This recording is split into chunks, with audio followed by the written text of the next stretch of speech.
እሺ አመሰግናለሁ። ዶክተር ዮናስ ወደ አንተ ልሂድና እንዴት አገኘኸው አጠቃላይ ሀሳቡን፣ በተለይም ደግሞ ልዩነት ያሉ ነጥቦች ላይ አተኩረህ ሀሳብህን አጋራን እስኪ። እሺ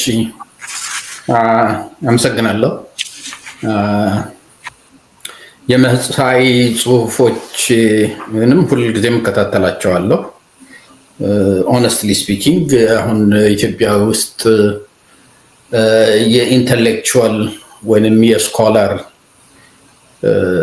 ስኮላር አለ ወይ፣ ኢንተሌክቹዋልስ ኢትዮጵያ ውስጥ አሉ ወይ የሚለው ጥያቄ ሁልጊዜም በተለይ ብዙ ጊዜ አንቺም ሾው ላይ ብየዋለሁኝ አጠያያቂ ነው። ያ ካልቸር የኢንተሌክቹዋል ካልቸር ስለሌለን እንደው ኢንተሌክቹዋል የሚል ክላስ የለንም የሚል ተስፋ የሚያስቆርጥ ሁኔታ ላይ ነው ያለነው። ግን አልፎ አልፎ ደግሞ ብቅ የሚሉ እንደ ፕሮፌሰር መሳይ አይነት አትሊስት የጻፉትን እንድታስቢበት የሚያደርግሽ ጽሁፎች ብቅ ሲሉ ደግሞ እንደምናልባት ብለሽ ትንሽ የተስፋ ጭላንጭል የምታይበት ከሚያሳዩ ሰዎች ውስጥ አንዱ ነው የሚል እምነት አለኝ። ሰው በዛም ላመሰግነው ፈልጋለሁኝ። በዚህ ኢሹ ላይ በብዛት እንስማማለን። በተለይ የምንስማማበትን መጀመሪያ ልጀምር። ይሄ አሁን ያለውን የዘር ፖለቲካ ወይንም የዘር ኮንስቲትዩሽን እሱ ነው የሁሉ ችግራችን መነሻ። እሱን ድምጥማጡን ብናጠፋ ወይንም ደግሞ ኦቨርሆል ብናደርግ መልስ ይሆናል ብሎ የሚያስቡ ሰዎች አሉ። ያ ስህተት ብቻ ሳይሆን ዴንጀረስ ነው። እኔ የዚህ አሁን ያለው የፖለቲካ ሲስተም ወይንም ኮንስቲትዩሽን ለዛ ፍቅር የለኝም። ከተጻፈበት ጊዜ ጀምሮ ከ1995 ማለት ነው በነጮቹ ጊዜ ጀምሮ ብዙ አርቲክሎች ጽፌያለሁኝ። ላለንበት የፖለቲካ ቀውስ መሰረታዊ ችግራችን እሱ ነው የሚል በት ኢን ዘ ሚን ታይም ለውጥ የሚመጣ ከሆነ ሁለት ነገሮች ያስፈልጋሉ የሚል እምነት አለኝ። በመጀመሪያ ደረጃ ግራጁዋል መሆን አለበት።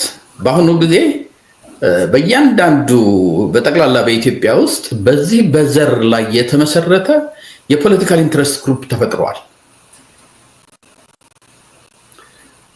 ያ የፖለቲካል ኢንትረስት ግሩፕ ደግሞ በጣም ኢንትሬንችድ የሆነና ይሄ ሪንት ሲኪንግ ስታብሊሽመንት የሚሉት ኢኮኖሚስቶች ወይንም ደግሞ ተጠቃሚ ፖለቲካውን ይዞ የኢኮኖሚ ተጠቃሚ የሆነ ክላስ ከትግራይ ጀምረሽ እስከታች እስከ ደቡብ ህዝብ፣ አማራ፣ ሞር ኤንድ ሞር ኦሮሞ፣ ሶማሌ፣ አፋር ሁሉ ቦታ ያለ አሁን ኤትኒክ ቤዝድ የሆነ ክላስ ተፈጥሯል።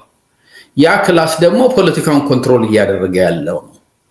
ያ ክላስ ደግሞ አሁን ፓርላማ ውስጥ ተመርጦ የመጣበት የዛ ሲስተም ተጠቃሚ ነው። ይሄንን ነገር ለመቀየር በምትፈልጊበት ጊዜ አይዘር ከዚህ ግሩፕ ጋር ሊገዳደር የሚችል ኮምፒት ሊያደርግ የሚችል ሌላ ኢንትረስት ግሩፕ ወይንም ሌላ የፖለቲካል ክላስ መፍጠር መቻል አለብሽ። በመንግስቱ ጊዜ ንጉሳዊውን እንትን የገረሰሰው አዲስ አይዲዮሎጂ ወይንም ሶሻሊዝምን ይዞ ስለመጣ ነው። በዛም ምክንያት የራሱ የሆነ ተከታይ በአጭር ጊዜ ማፍራት በመቻሉ ነው።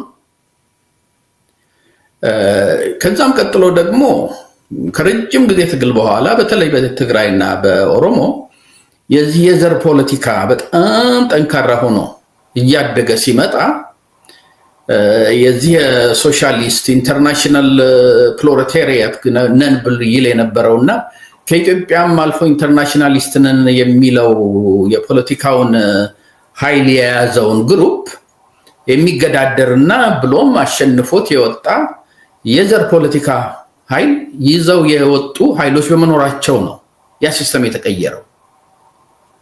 አሁን ኢቭን ብንስማማ ይሄ ሲስተም መቀየር አለበት ስል ነቀል የሆነ ለውጥ ያስፈልገዋል ብንል እኮ ያንን ወደ ስራ የሚያውል አሁን ካለው በዘር ፖለቲካ ላይ ኢንትሬንችድ ከሆነው ክላስ የበለጠ ጠንካራ የሆነ የፖለቲካ ክላስ መጀመሪያ መፈጠር አለበት እንጂ ዝም ብለን ተነስተን ወይ በወታደር ኃይል ስልጣን ላይ ሄደን በሬዲዮ አሳውጀን ከዛሬ ጀምሮ ይሄ ኮንስቲትዩሽን አቁሟል ብንል ይሄንን ኮንስቲቱሽን የሚጠላውን ያህል የሚወደውና ከሱ ውጭ አንኖርም የሚል ኃይል አለ። እነሱም በምንድነው የምታስታርቂው? ስለዚህ ዴንጀረስ የሆነ አመለካከት ነው ይሄ። አሁን የሁሉንም ሰው ስትመለከች የእነ እስክንድር ፋኖ ያወጣውን የተመለከትሽ እንደሆነ አዲስ አበባ ገብተን ይሄን የዘር ፖለቲካ ሰርዘን ሌሎችን ሰብስበን አዲስ ሲስተም እንፈጥራለን ነው። በእነ ፕሮፌሰር ደምሴ አለማየሁና በእነ አምባሳደር ባንዶ ስሙ ብርሃነ መስቀል የተጻፈውም ኮንስቲቱሽን ምንድነው ይሄ ሶኮልድ ማኒፌስቶ ልክ እንደዛው ነው። መጀመሪያ እኛ አማሮች ሄደን ስልጣን እንይዝና ይሄንን ሲስተም እንቀይረዋለን በኃይል ነው። ሌሎችን ከዛ በኋላ እንሰበስባለን ነው። ወይንም ደግሞ እኛ መጀመሪያ ስልጣን ከያዝን በኋላ በእኛ ቁጥጥር ውስጥ በእኛ ቁጥጥር ስር አዲስ ለውጥ እናመጣለን። ያ ለውጥ ደግሞ ምን እንደሚሆን የሚነግሩሽ ነው። ያ ማለት አገሪቷን ምናልባትም አሁን ካለችበት የባሰ መቀመቅ ውስጥ ሊከት የሚችል ነው። እዚህ ድረስ አይ ቲንክ እኔና ፕሮፌሰር መሳይ እንስማማለን። የምንለያይባቸው ቦታዎች አሉ። የምንለያይባቸው ቦታ በመጀመሪያ ደረጃ ይሄ ኮንስቲቱሽን አፈጣጠሩን የተመለከትን እንደሆነ አንደኛ ጸረ አማራ ሆኖ የተፈጠረ ነው። ከኤምብሌሙ ጀምረን ውስጡ ያሉትን በምንመረምርበት ጊዜ አንደኛ እሱ ነው። ሁለተኛ የግለሰቦች ወይንም የሲቲዝንሺፕ ራይት የሚለውን ነገር ኢንቴንሽናሊ ሰፕሬስ አድርጎ ሶቨረን ራይት የሰጠው ለብሔር ብሔረሰቦች ነው። ዘውጋዊ አካሎች ነው ያንን የሰጠው። ሶስተኛ ሞስት ኢምፖርታንትሊ ደግሞ አናሳ ብሔሮች ኮንስቲቱሽኑ አናሳ ብሔሮችን ዲስኢንፍራንቻይዝ ያደርጋል። እንግዲህ ባይ ዴፊኒሽን ይሄ ኮንስቲቱሽን የተሰራው ብሔሮች መብታቸው እንዲጠበቅ፣ ባህላቸው እንዲስፋፋ፣ ቋንቋቸው እንዲል ወዘተ ወዘተ የሚል አቶ ተጉትቶ አለበት ውስጡ።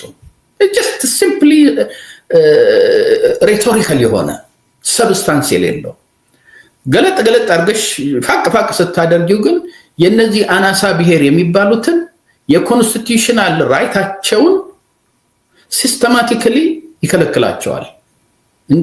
ህግ ማውጣትና ህግ መቃወም ወይንም ደግሞ ሪጀክት የማድረግ መብት አይሰጣቸውም። የእነሱ እዛ ውስጥ ያሉት ምንድነው የህግ ተርጓሚ ሆኖ ነው የወሰናቸው። ስለዚህ ከራሱ ካወቃቀሩ የተመለከትነው እንደሆነ ይሄ ኮንስቲቱሽን የተሰራው የቲፒኤልኤፍን ወይንም የትግራይን ክልል ሉዓላዊነት ለመመስረት ነበረ። ግን ያን ለማድረግ ደግሞ የኦሮሞን ኃይል ይፈልግ ነበረ። ለኦሮሞ ኃይል ለምሳሌ አሁን አንዳንድ የሰጧቸው ኮንሴሽን ነበሩ። አንዱ ኮንሴሽን ምንድነው? አዲስ አበባ በኦሮሞ ዙሪያ ስለሆነች የኦሮሞ ክልል ልዩ ጥቅም ይኖረዋል ይላል። ይሄ አንዱ ነው ለምሳሌ። ሁለተኛው ይሄ የራስን እድል በራስ መወሰን የሚባለውን ነገር ኢንሲስት ያደረጉት ኦኤልኤፎች ነበሩ ወይንም የኦሮሞ ኃይሎች ነበሩ። እሱንም እሺ ብለው አስገቡላቸው። ይሄ የኦሮሞ ልዩ ጥቅም የሚለውንም እሺ ብለው ያስገቡላቸው። ግን ኮንስቲቱሽን የሚያክሰው በምታነቢው ጊዜ ሁለቱም ምንም ትርጉም የለውም።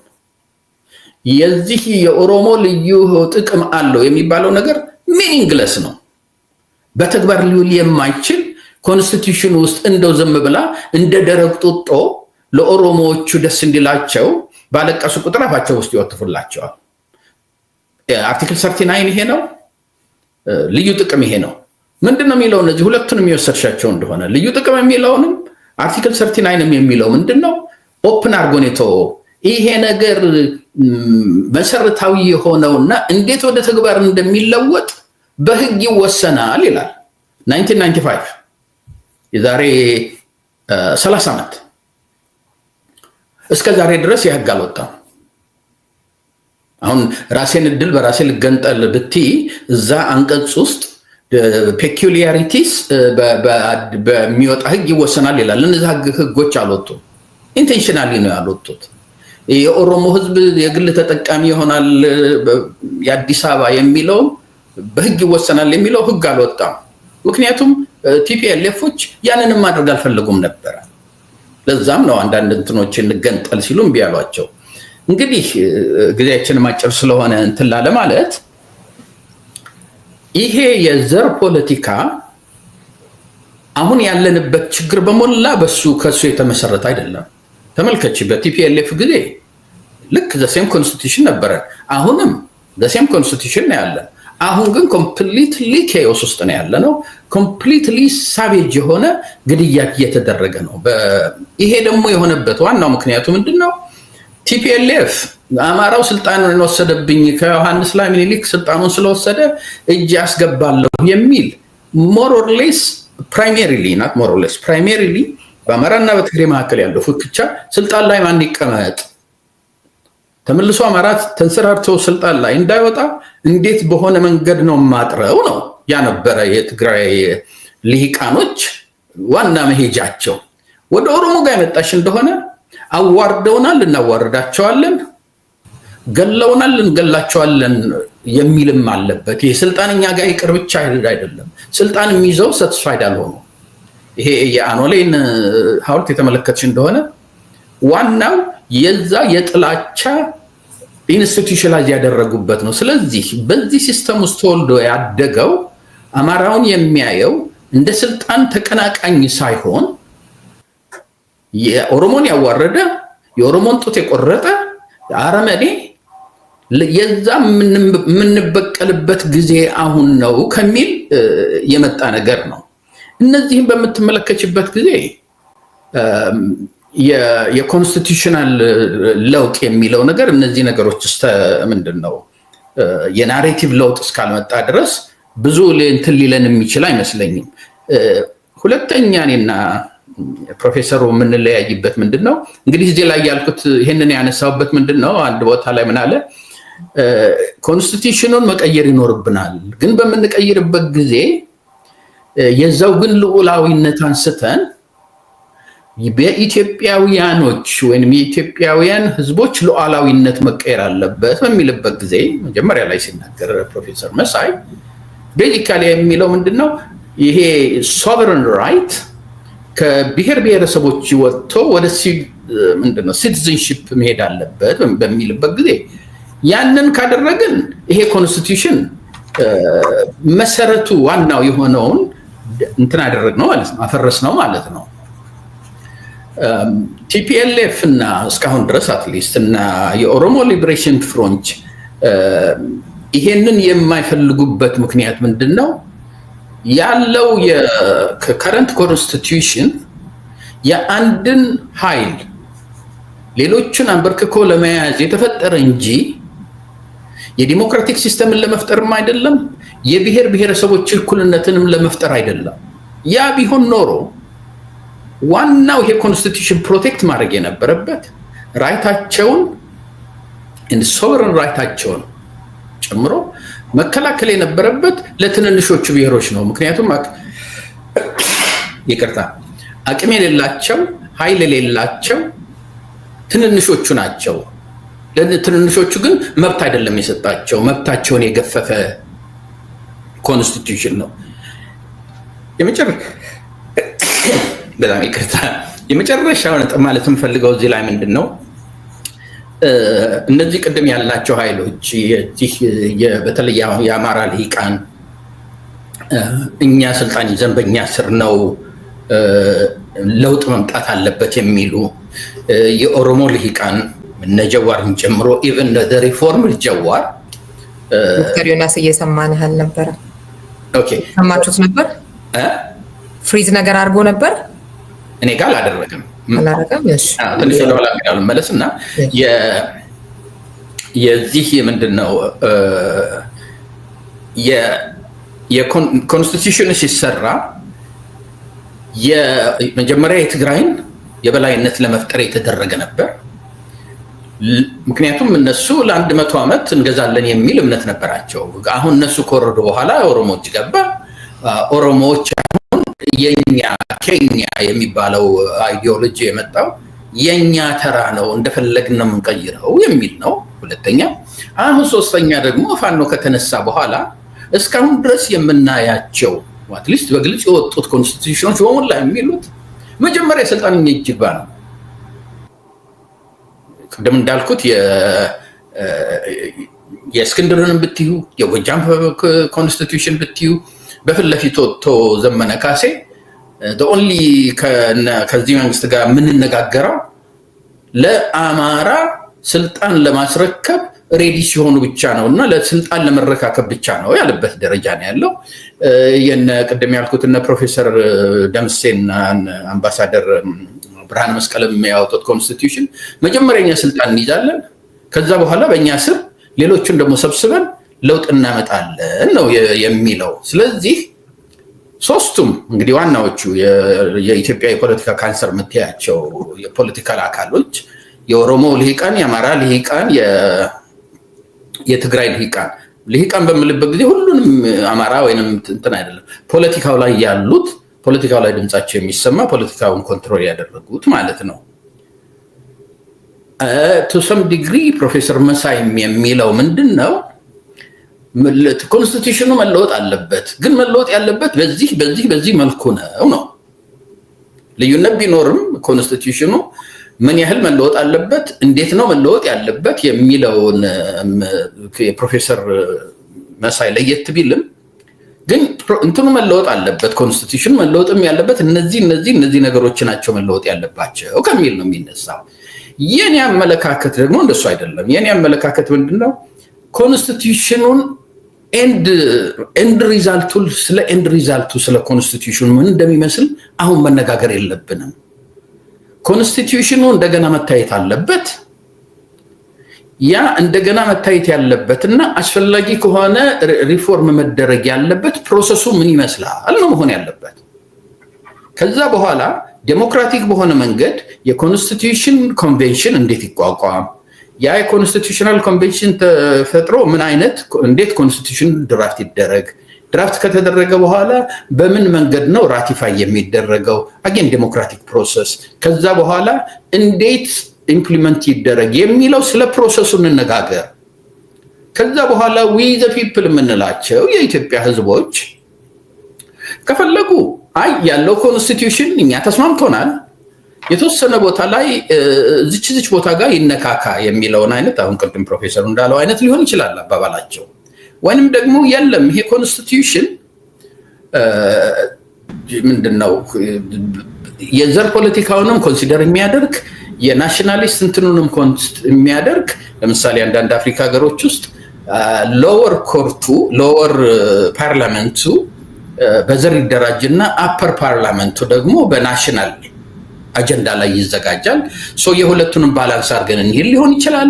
አለበለዚያ ደግሞ የለም እንዲህ አይነት የዘር ፖለቲካ ከነጭራሽ የማያስፈልግን ፈርሶ አዲስ ኮንስቲቱሽን ይሰራ ሊሉ ይችሉ ይሆናል። እኛ ኢንተሌክቹዋሎች ከባህር ማዶ ሆነንም ይሁን ኢቨን ኢትዮጵያም ውስጥ ሆነን ይሄ ኮንስቲቱሽን በዚህ መንገድ አንዳንድ ኢንተሌክቹዋሎች አሉ አሁን እዚህ ሀገር ኮንስቲቱሽን ድራፍት አድርገው ሁሉ ቁጭ ብለው ተሰብስበው ሲነጋገሩ ታያቸዋለሽ። እና ያ ኮንስቲቱሽኑ እንዴት ነው መለወጥ አለበት ወይ ከተለወጠ ምን መምሰል አለበት ለሚለው ፕሮሰሱ ላይ እንነጋገር። ያን ፕሮሰስ ከተነጋገርን በኋላ ህዝቡ የሚመቸውን ይምረጥ። እስካሁን ድረስ ብቻ ነው ጊዜ ቢባል በደርግ ጊዜ ቢባል በነመለስ ጊዜ ቢባል የመጣው ኃይል ያለው ስልጣን ላይ ያለው የፈለገውን ነው እንጂ ያደረገው የኢትዮጵያ ህዝብ እዛ ፕሮሰስ ውስጥ ባለቤትነት አልነበረውም። ያንን ማስተካከል አለብን የሚል ነው። አንድ ነገር ልበልና እጫቆማለሁኝ። ይሄ የሃይማኖት የሚባለው ነገር የተባለው ላይ ሪሊ አሁን በቲፒኤልኤፍ ጊዜ ብዙም እንትን አልነበረም። ምክንያቱም ቲፒኤልኤፍም ያው የኦርቶዶክስ ተከታዮች ናቸው በብዛት። እንዲሁም አንዳንድ ቦታ ሙስሊሞች እንኳን ሙሉ መብት የማይሰጥበት ሪጅን ነው።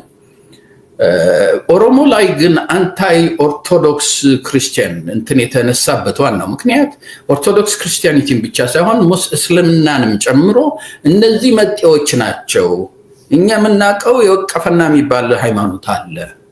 እነዚህ ናቸው የኦሮሞ ማንነታችንን ያጠፉት የሚለው የዚህ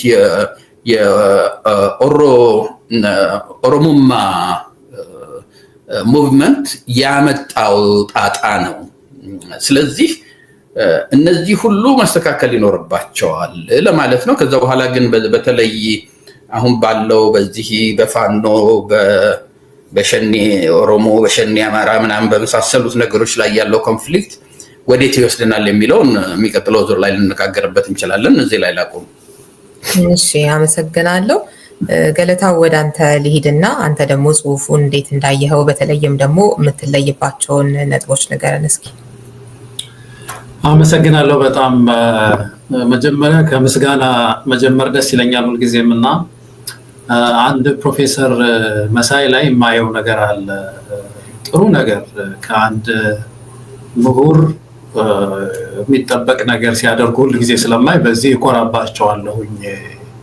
የፖለቲካ ሰው አይደሉም፣ የፖለቲካ ፓርቲ መሪም አባልም አይደሉም፣ ግን ፕሮቮክ ያደርጋሉ፣ ሀሳብ ቻሌንጅ ያደርጋሉ። በተለይ ወደ ፖለቲካ ፓርቲ ጠጋ ያለ ሰው ሲነቃቃ ያለሁኝ። ባይደግፋቸውም አሁን ቅድም ሲናገሩ አልደገፉኝም አሉ፣ ግን ባይደግፏቸውም ይቆፍራል ሰው እና ይሄ አንድ ምሁር የሚጠበቅ ነገር ይመስለኛል። እና ሀሳቦች ደግሞ አቅጣጫ ማሳየት አሁን ከዚህ በፊትም ያሳዩት አንድ ፕሬዚደንሻል ሲስተም የሚል እንደ መውጫ ያቀረቡት አለ። እኔ ብዙ ጥያቄ አለኝ እዛ ላይ፣ ግን ምናልባት ካነሳነው በኋላ እናነሳዋለን።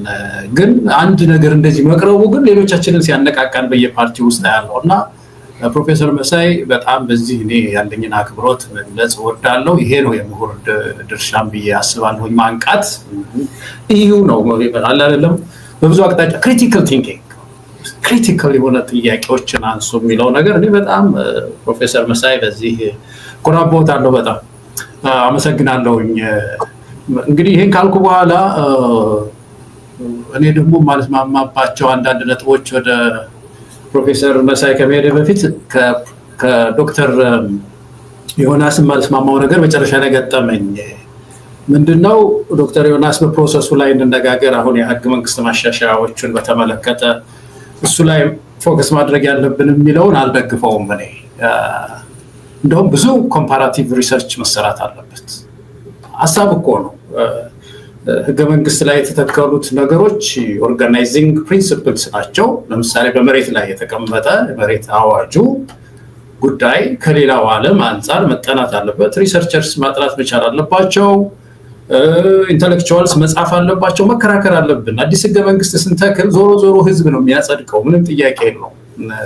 የሚወያይበት ህዝብ ነው። ግን የምሁሩ ስራ ግን በተለይ ኮምፓራቲቭ ስተዲስ በጣም ይቀራል እኛ ሀገር። እሱን በማድረግ ማሳየት ያስፈልጋል። ይሄ የተሳሰርንባቸው አሁን ፕሮፌሰር መሳይ ያነሷቸው ብሔር ብሔረሰቦች ጉዳይ ለምንድነው ወደ እኛ ዊ ዘ ፒፕል ወደሚለው መሻገር ያለብን ለምንድነው የሚለው ይሄ ግብአት እኮ ነው፣ ሀሳብ ግብአት ነው። እና ሀሳቦቹ ላይ አሁን ህገ መንግስት ስንል ሀሳቡ እኮ ነው፣ ሀሳቡን ነው የምንወያይበት እንጂ የሚጻፈው ህገ መንግስት በባለሙያ ተተክሎ ተወያይቶ የሚያጸድቀው ህዝብ ነው። ግን ይሄ ጉዳይ ተነስቶ መወያየት አለብን። ፕሮሰሱም ላይ ዶክተር ዮናስ ያነሱት እሱኛው የተዘነጋ ይመስለኛል።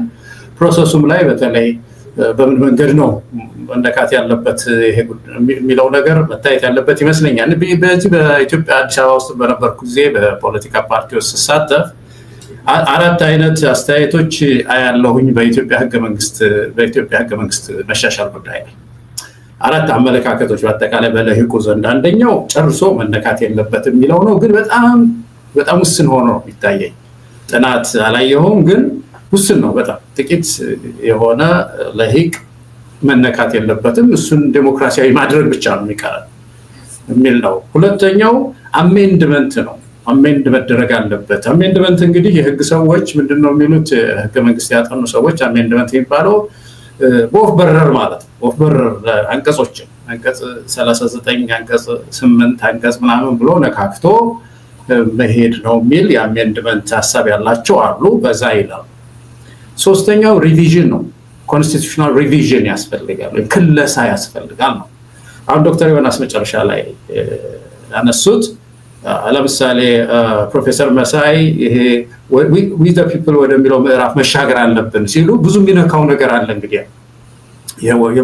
የመንግስት ውቅራችንን ይነካዋል፣ የፖለቲካል ዩኒት አፈጣጠራችንን ይነካዋል። ብዙ አንቀጾች አንቀጽ 8 ይነካል፣ አንቀጽ 39 ይነካል እና የማጠብ ያህል ነው በቃ ሪቪዥን እና ብዙ ሰው በዚህ ላይ የሚስማማ ይመስለኛል። እኔ ይሄ እዚህ ጎራ ላይ ያሉት ሪቪዥን ኮንስቲቱሽናል ሪቪዥን ያስፈልገናል። ክለሳ ሐሳቡ መከለስ አለበት የሚል ነው።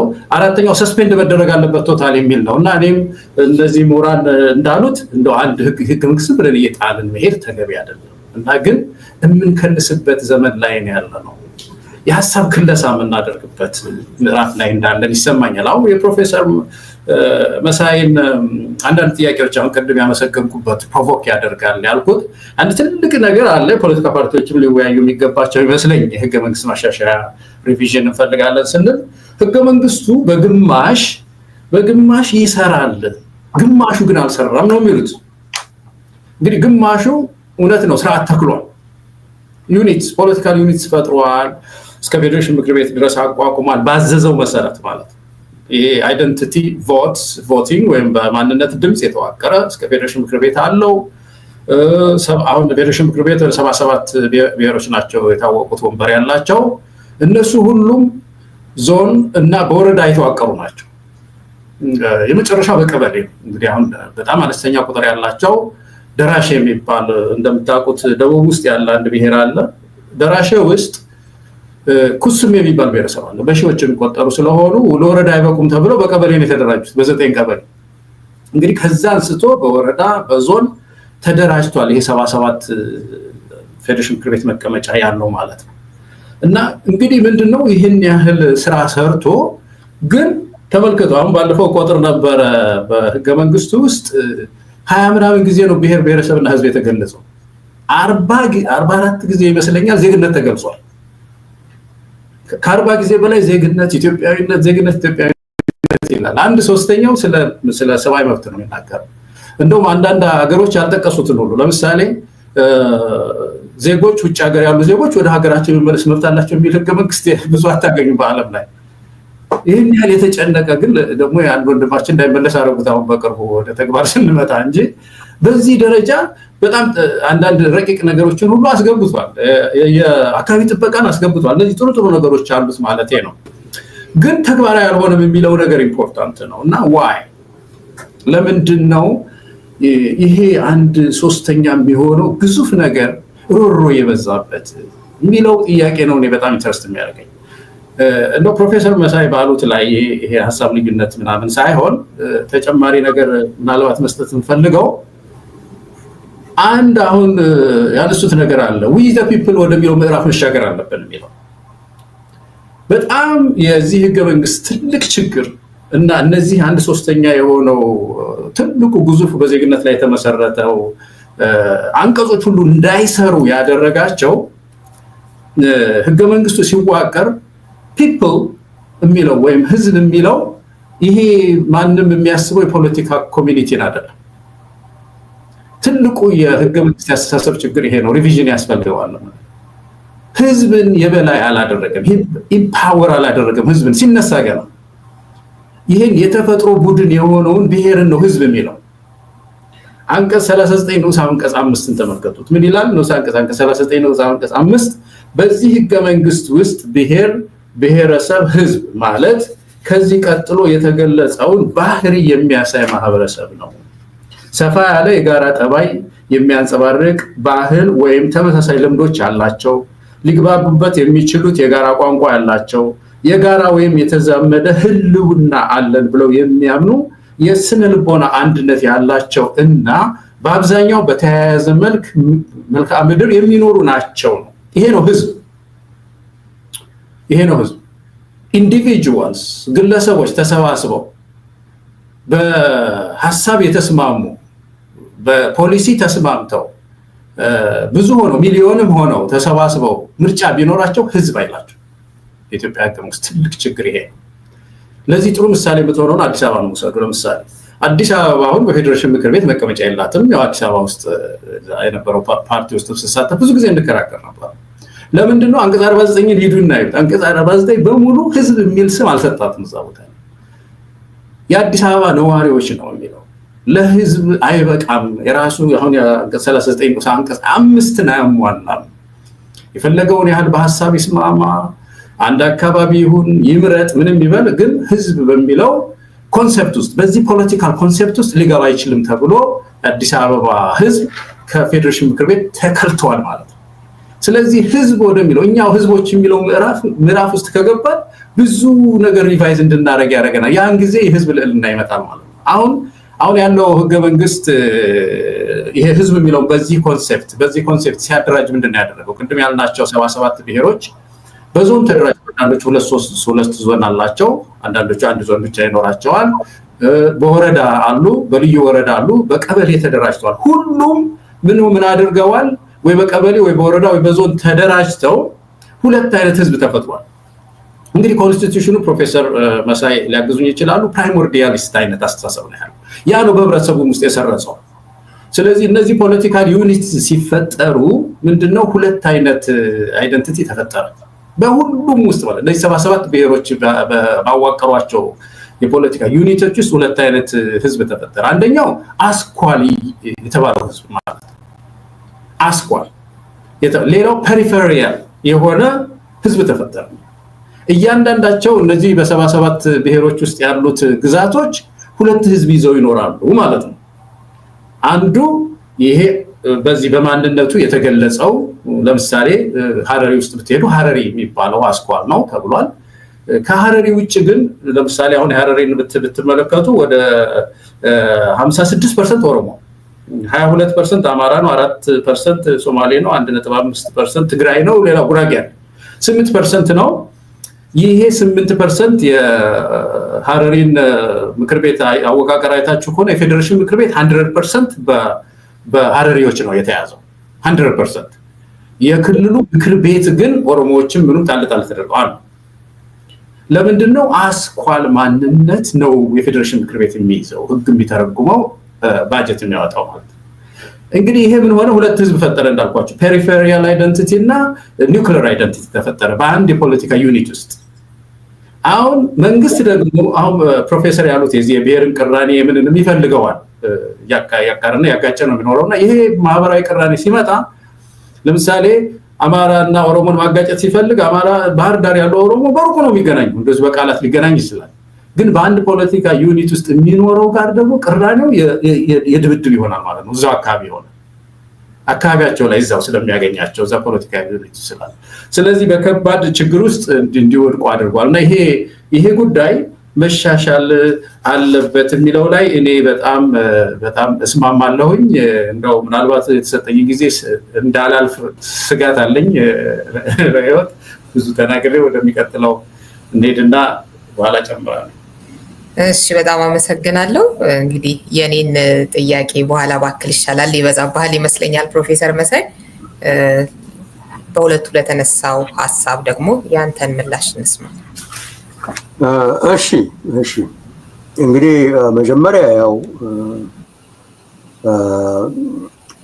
እንደው እነዚህ ሁለት ምሁሮች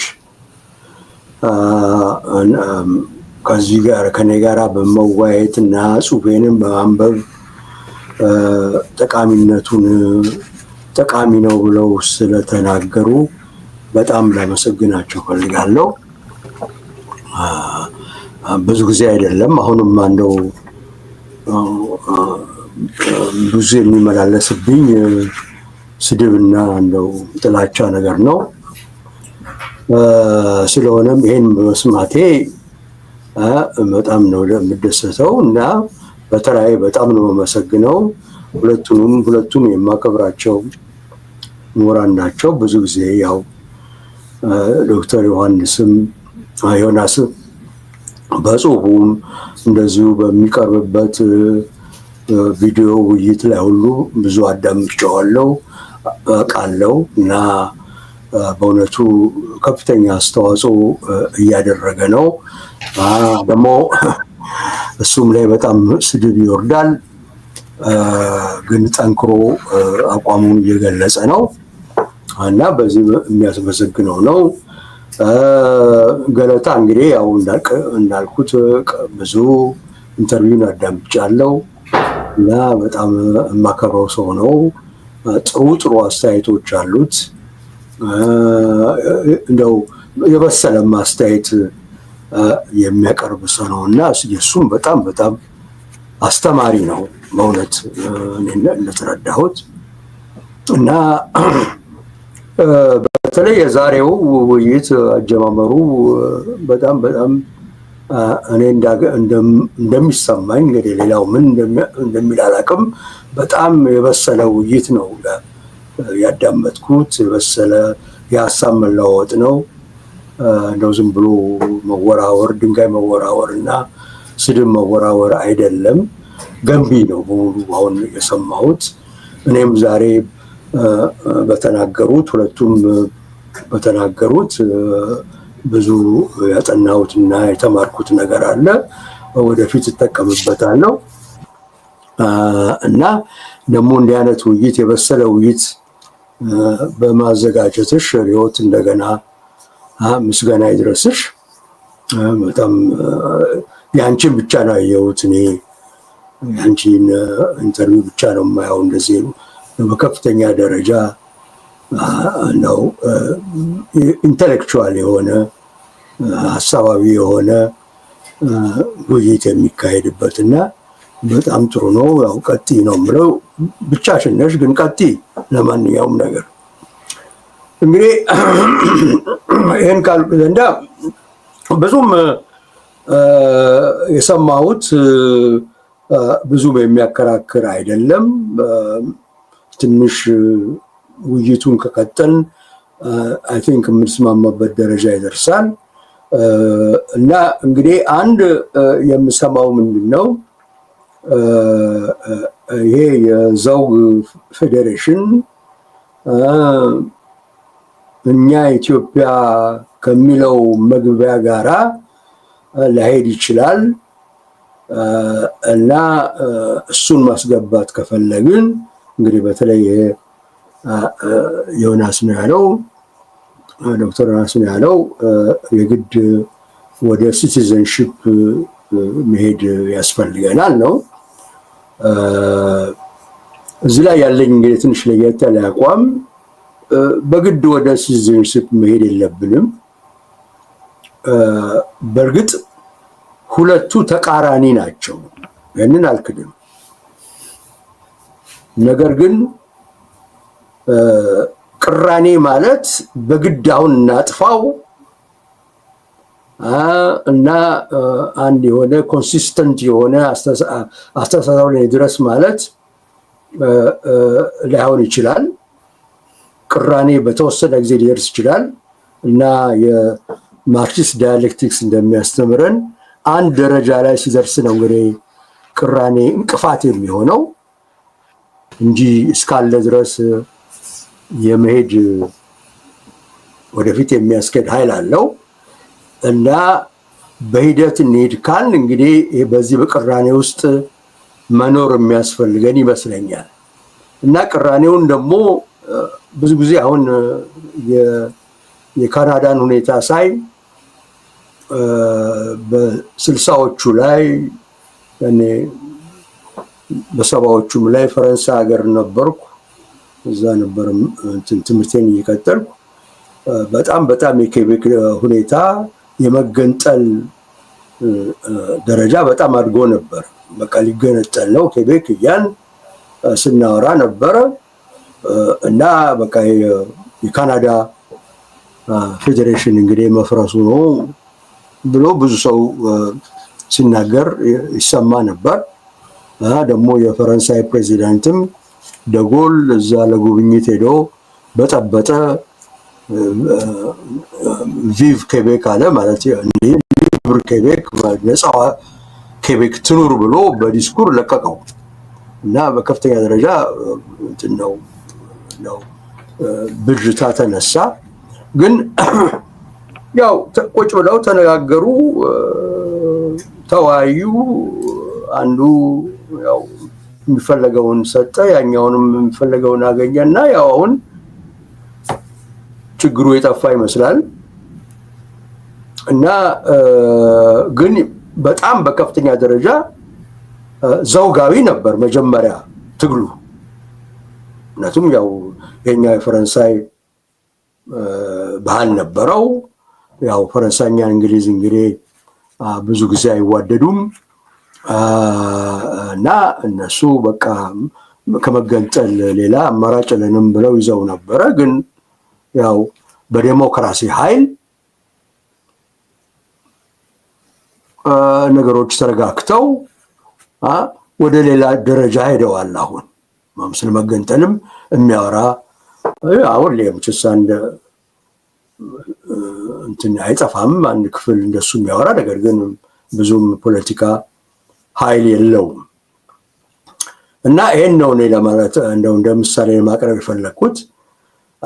ዴሞክራሲው ላይ ጠንከር ብለን ከያዝና መብቶችን የግለሰቦችን መብት የዘውግ መብት እና ደግሞ ይሄ ያልተማከለ አሰራርን ሪሊ እንደምን ታግለን እሱን ካስጀመርን የዘውግ ቅራኔ ቀስ በቀስ እየደከመ ይሄዳል እና በአንድ በኩል በቃ በአንድ ጊዜ እንደው ከፍተኛ ችግር መሆኑም በተወሰነ ደረጃ ሊቀር ይችላል የሚል እምነት ነው ያለኝ። እንግዲህ እምነቱ እውነት ይሁን አይሁን እንግዲህ ጊዜ ነው እንትን የሚለው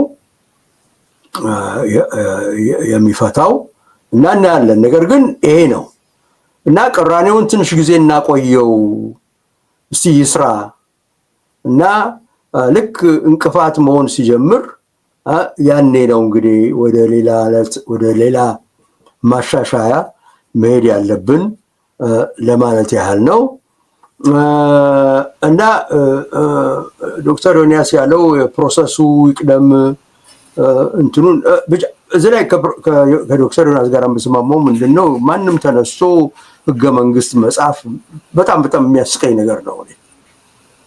በፋኖስም ወይ በምን ስም ህገ መንግስት ተነስቶ እንጻፍ የሚለው ሪሊ አሰራር ምንም የኢትዮጵያ ምሁራን ምን ደረጃ እንዳሉ በጣም ይገርመኛል እና የሚሰራ ነገር አይደለም።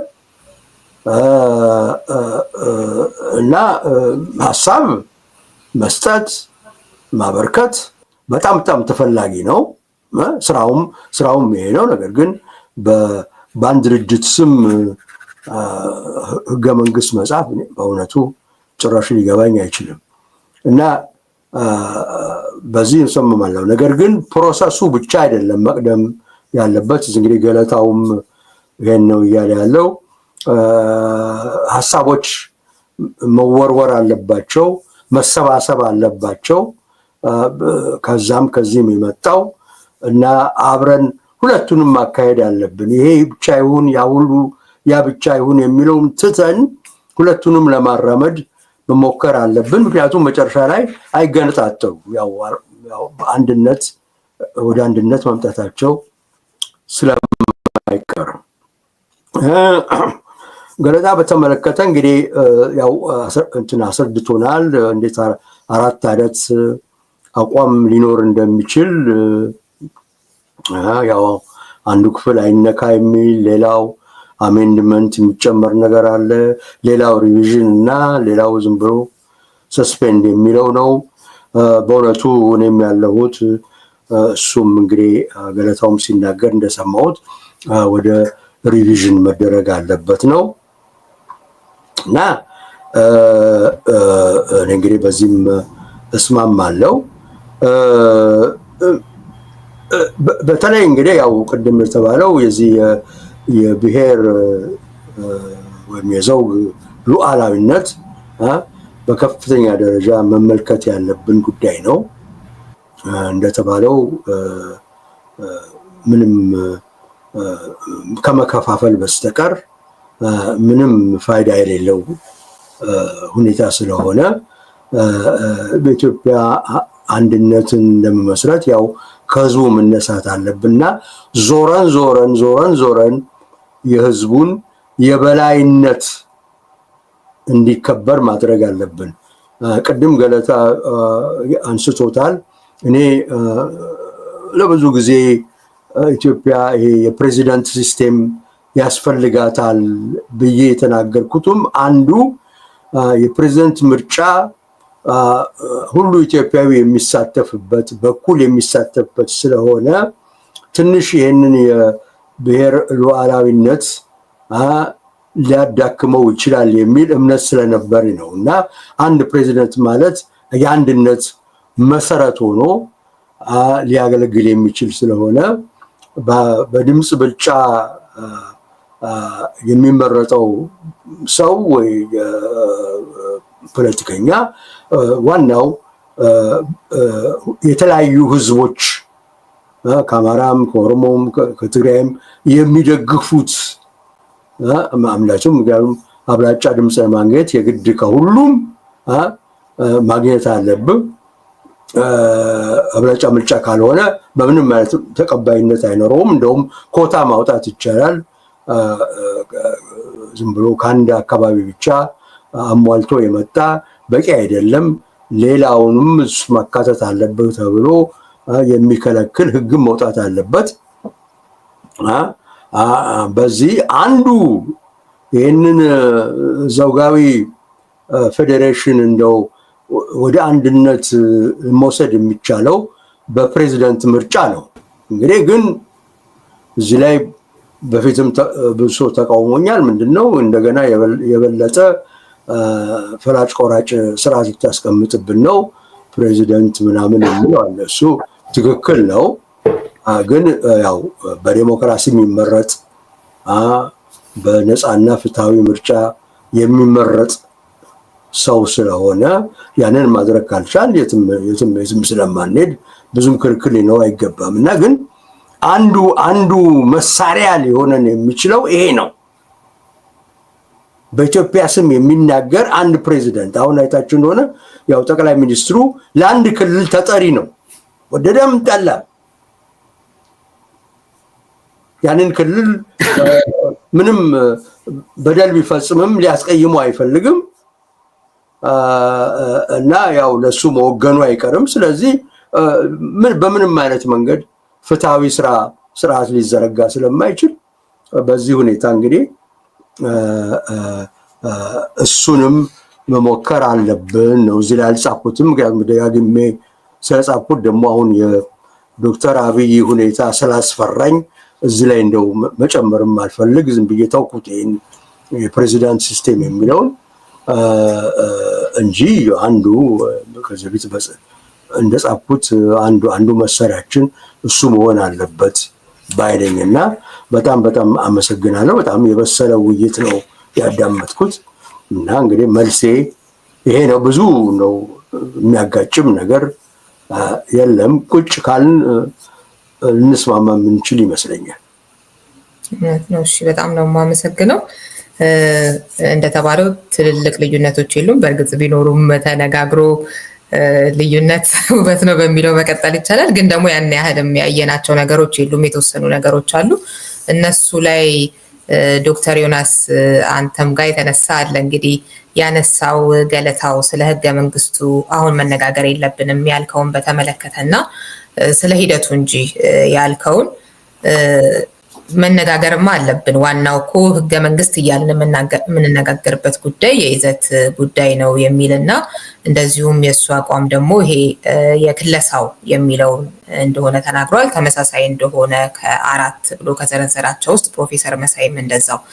ያንተን ደግሞ እስኪ ንገረን። አይ ቲንክ ምናልባት ራሴን ግልጽ አላደረግኩ ይሆናል። ትንሽ ሚስ አንደርስታንዲንግ ያለ ይመስለኛል። የፖለቲካል ዲስኮርስ ሁለት መልክ አለው። አንደኛው የኢንተሌክቹዋል ዲስኮርስ የምትዩ የስኮላሮች ዲስኮርስ ነው፣ ኦፒኒየን ሊደርስ የምትያቸው። በዛ ደረጃ ላይማ ምን አይነት ኮንስቲትዩሽን መሆን አለበት ብሎ የመነጋገር የማቅረብ ሀሳብ የማፍለቅ አስፈላጊነት አለ። ኢንፋክት ያንንማ ስለማምን ነው እኮ በዛ ኤሪያ ላይ ራሱ በጣም ብዙ ጽፍ ያለሁኝ። የለም ያልኩት እኔ የፖለቲካል ዲስኮርስ ፖለቲካል ኢንስቲትዩሽኑ የፖለቲካውን ይዘው መድረኩን ይዘው እየታገሉ ያሉት በእነሱ ደረጃ ላይ የሚወጣው እንትን መሆን ያለበት መንገዳችን ምንድን ነው የሚለው ሮድማፕ ነው። ያ ሮድማፕን የሌለው ያ ሮድማፕ ደግሞ የሌለበት ምክንያት አለ። ጀዋርን ሲጠይቁት አይ ሮድማፕ አለኝ ለእናንተ ማሳየት አልፈልግም፣ ያ ስትራቴጂ ነው ለራሴ ነው ይዤ የምቀመጠው ማለት አለ። የአማራ ፋኖን የተመለከትሽ እንደሆነ የጎንደር ፋኖ ማኒፌስቶ የነ ፕሮፌሰር ደምሴ ማኒፌስቶ ነው ያልሽ እንደሆነ ከጻፉት ወራት አልፏቸዋል፣ ግን ለማንም ማሳየት አይፈልጉም። ልክ እንደ ጀዋር እነሱ ለሚያምኗቸው ውስጥ ለውስጥ አሁን የጎንደር ፋኖ ለጎንደር ሰዎች ብቻ ነው የሚተላለፈው፣ ለዛውም ለሚታመኑ የጎንደር ሰዎች ነው የሚተላለፈው። የነ ፕሮፌሰር ደምሴን የሚያልሽ እንደሆነ እነሱ ለሚያምኑት ሰዎች ብቻ ነበር የሚተላለፈው። እንዲሁም እኔ ለሰዎች ምን አልኩኝ፣ እንደው እነዚህን ኮንስቲቱሽኖች ማኒፌስቶች ካገኛችሁ ለእኔ ላኩልኝ፣ ማንነታችሁን ሳልገልጽ እኔ ለህዝብ ለቀዋለሁ ብዬ የለቀቁትም አለ። ሁለቱም የጎንደርም የእንትናም ደርሶኝ ነበር። አንደኛውን ግን የጎንደሩን የሰጠኝ ግን ፍጹም ለራስ ብቻ ነው እንጂ እንዳትለቅ ስላለኝ ያው ማክበር ስላለብኝ እንትን ብየዋለሁ። ሰው ይሄ የኮንስቲቱሽናል ዲስከሽን ምን አይነት ገጽታ መያዝ አለበት የሚለውን ነገር በሁለት መክፈል አለብን። የመጀመሪያው የኢንተሌክቹዋል ዲስኮርስ ነው። እኔ እንደማደርገው ፕሮፌሰር መሳይ እንዳደረገው አሁን ገለታው ደግሞ እንዳደረገው እነዚህ ችግሮች አሉበት፣ ስለዚህ በእንደዚህ መልክ መቀየር አለበት የሚል እሱ አስፈላጊ ነው። የኢንተሌክቹዋሉ ስራ ነው። ኦፒኒየን ሊደር የሀሳብ አመንጮቹ ስራ ነው። የሚቀጥለውና በኢትዮጵያ ፖለቲካ ውስጥ የሌለው ግን ፖለቲካውን እንቆጣጠራለን የሚሉት ፋኖዎች፣ የኦሮሞ መሪዎች፣ ኦላ የፋኖ ደጋፊዎች ነን የሚሉና የፋኖን ስትራቴጂኛን ቀያሾች ነን የሚሉት ግን በዚህ ኢሹ ላይ አንደኛዎቹ መነካት የለበትም ይላሉ። ቢነካም ደግሞ ትንሽ ነው እንደዚህች ቦታ ላይ መቀየር አለበት ይሉሻል። ኦሮሞዎቹ መቀየር አለበት ሲሉሽ የኦሮሞ ናሽናል ላንጉዌጅ የምትለው ትግባልኝ ነው። ከዛ በኋላ ይሄ አርቲክል 49 39 አርቲክል 8 እነዚህ መሰረታዊ ችግር ያለባቸው ነገር እንዲነካ አይፈልጉም።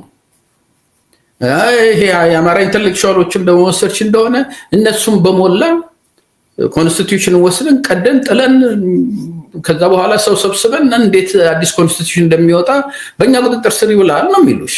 አክቹዋሊ ባለፈው ሳምንት አንድ ሪሊስ ያደረኩት አጭር እንትን ነበረ። አሁን ያለው የወርስት ኬስ ሲናሪዮ ምለው እንግዲህ ሁሉ ሲናሪዮ አናሊሲስ is one of the most important and critical element in political analysis እና ሲናሪዮ አናሊሲስ በምናደርግበት ጊዜ እኔን የሚያስፈራኝ ወርስት ኬስ ሲቹዌሽን ያለው መንግስት በተለይ በኢኮኖሚክ ባለው የኢኮኖሚክ ስር የሰደደ ችግር ምክንያት ኮላፕስ ሊያደርግ ይችላል። ይሄ መንግስት በፖለቲካል ምክንያት ይሁን በኢኮኖሚ ምክንያት ይሁን ኮላፕስ እያደረገ ቢመጣ እየተዳከመ ቢመጣ ከኖርዝ የፋኖ ኃይል ወደ አዲስ አበባ ይሄዳል፣ ከሳውዝ የኦሮሞ ኃይል ወደ ላይ ይመጣል 4 ኪሎን እንትን ለማለት። እነዚህ ሰዎች እየተነጋገርን ነው ውስጥ ለውስጥ ይሄን መንግስት ማጣል አለብን ይሉሻል። እሺ እንግዳውስ ይሄን መንግስት ማጣል ካለባችሁ ፕሮሰሱ ምንድነው? ጊዜያዊ መንግስት የሚቋቋም ከሆነ እሱን ስታወርዱ ምን አይነት ጊዜያዊ መንግስት ነው የሚቋቋመው? ሮድ ማፓችሁ ምንድነው? ኮመን አጀንዳችሁ ምንድነው እንድትያቸው አይፈልጉም። ምክንያቱም ኦሮሞውን መጀመሪያ ሮጦ 4 ኪሎን ክሌም ማድረግ ነው የሚፈልገው፣ አማራውን መጀመሪያ ሄዶ ክሌም ማድረግ ነው የሚፈልገው። ያ ሲሆን ችግሩ ምንድነው? በአንድ በኩል ይሄ መንግስት ኮላፕስ ሲያደርግ የሚሊተሪው ኃይል ኮሄሽን ስለሌለው በዚሁ በዘር እንትን ምክንያት ኦሮሞው ከኦላ ጋርና እና አብይም ደግሞ ስልጣን እያጡ ከሄዱ ቢሸሹ ወይንም ደግሞ ስልጣን እያጡ ከመጡ የአገሪቷን መሳሪያ ለኦሮሞ ኃይል ሰጥተው ከኦሮሞ ኃይል ጋር ተደባልቀው በኦላ ስር ወይንም ደግሞ ኦላ የሚፈልገውን ነገር የሚያሟላ ይዘው ስልጣን ላይ እንቆያለን ነው የሚሉት። ማነው ፋኖ ወደ ታች ይወርዳል። ፋኖን ደግሞ ይሄ አማራ የሚባለውና አማራን ደግፋለሁ የሚለው የሚሊታሪ ኃይል ሲበተን ወደዛ ጆይን ሊያደርግ ይችላል።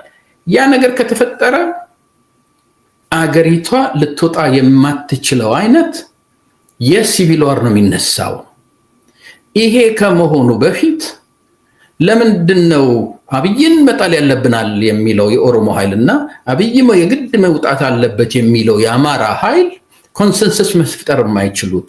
this is where this process የሚለው ነገር አስፈላጊ የሚሆነው ክሪቲካል የሚሆነው በአሁኑ ጊዜ በፕሮሰሱ እንዴት ነው የሚለው ለዲስከሽን እንኳን አልቀረበም። በምታቀርቢበት ጊዜ ተቃዋሚ ተሳዳቢው የተለየ ነው። ምክንያቱም አማራዎቹም ዴር ሹር አይደል ከየት እንዳመጡት ይሄንን ፋኖ ገብቶ አገር ይገዛል የሚለውን እንዲሁም አብይ አሁን ያለበትን ሁኔታ የተመለከታቸው እንደሆነ ኬዮስ ነው። የሱ ግን የአብይ ሜልት ዳውን ማድረግ የአብይ የሚመራው ሲስተም ሜልት ዳውን ማድረግ ስሎ ሞሽን ፕሮሰስ ነው። ወደዛ እየሄድን ነው፣ የማይቀር ነው። ወራስ ግን አሁን በተፈጠረው መንገድ አማራ ፋኖና የኦሮሞ ኃይል ያላቸውን መሳሪያ ተጠቅመው መፍትሄ እስካላገኙ ድረስ ሊፈጠር የሚችለው ሲቪል ዋር ግን ኢሚዲየት ነው የሚሆነው።